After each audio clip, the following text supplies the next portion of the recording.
So what is your name? Louis Lionel Joseph. Everybody calls me Nick. That's my nickname. And where are you from? Originally, I'm from St. Gabriel, Louisiana. It used to be a little town called Sunshine, and then they incorporated, 3 communities incorporated, and now it's one town called St. Gabriel, Louisiana, about 10 miles below LSU in Baton Rouge. Okay. And tell us about your profession and what you love about it. Well, which one? Your main profession. Well, actually, I'm retired. Okay. I started teaching at Westside and Amite, and from there I progressed to a principalship in Hammond, and then being a supervisor in the central office. Then my last 4 years as superintendent. So what I enjoyed helping kids, and that's what I do. I always tell people I give kids hope. So that I've always done that when I was in the military. Instead of being a party animal on the weekend, I would go down and read to the Hispanic kids in a Hispanic settlement. I've always been a volunteer and a people person.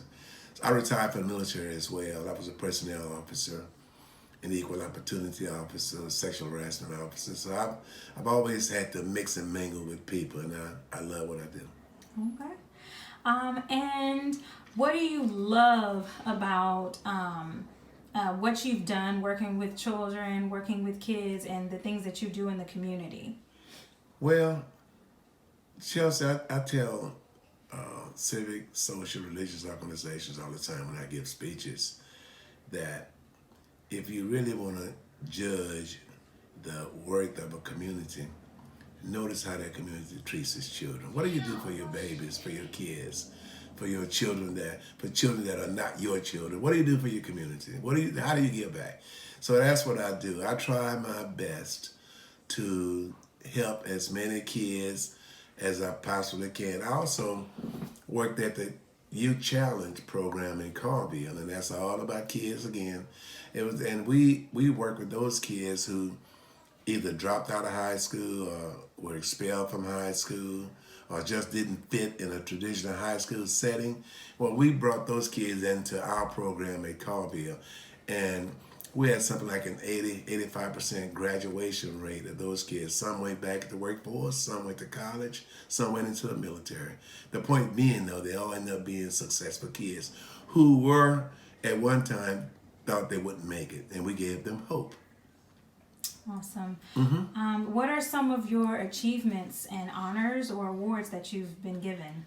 Well, I don't want to sound braggadocious, but I tell you, one of my biggest honor was I received an honorary doctorate of humane letters from Southern University. Oh my gosh! So some people call me Dr. J. Mm-hmm. Yeah. I just don't play basketball. But that was a big time achievement for me. Mm-hmm. I received numerous awards from the military. When I worked at Youth Challenge, civilian awards I received. I was approached by the Secretary of Veterans Affairs, Colonel George Strickland. He nominated me to serve on a committee for minorities at the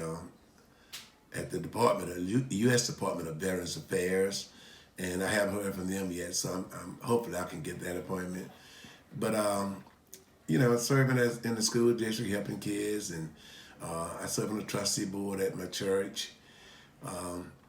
I think also I work with a lot of social and civic organizations. For example, nonprofit organization. I serve on the board of North Oaks Foundation. I serve on I'm chairman of the trustee board at my church, so I stay pretty busy with that. And I'm a Vietnam veteran, so I serve as a publicity director for Vietnam veterans. I'm a member of the Officers Association of the United States and of Louisiana. And I'm also a member of the Democratic Committee. I stay busy. Yeah, my wife tells me I'll never retire. So I work until I die. It's good to stay active. Yeah, it's good to stay active. And what do you love about being African American or Black, whatever you identify with? Well, look, let me tell you, our race is a proud, proud race. We really are. And, you know, starting with slavery, you know, we anytime a race, a group of people can rise up from the bondage of slavery and succeed as our race has, then you got to be a powerful race. A lot of races were all over the world were virtually eliminated, but black folks survived. And I love being African American because we work hard, we give it all we got. We seek education, and we work through a lot of I call them holdbacks. We fought through them. That's why I work with our kids now to let them know what our ancestors have gone through, the pain and the strife and the heartaches that they went through in order to give us a better way of life. And we strive to do that now for our kids, you know, get them involved. We stress education, you know, we stress obedience, we stress respect for authority, but at the same time, we want to be respected as well. So I kind of make sure that that's ingrained in our kids at this point in time. Great. And why is it so important that we celebrate Black History Month? Well, let me tell you, if you don't study your origins and your history, you tend to forget it. And you know, some people don't like it, but if you look at your history, I'm an educator. You have to search hard to find something on African American achievements in our history books.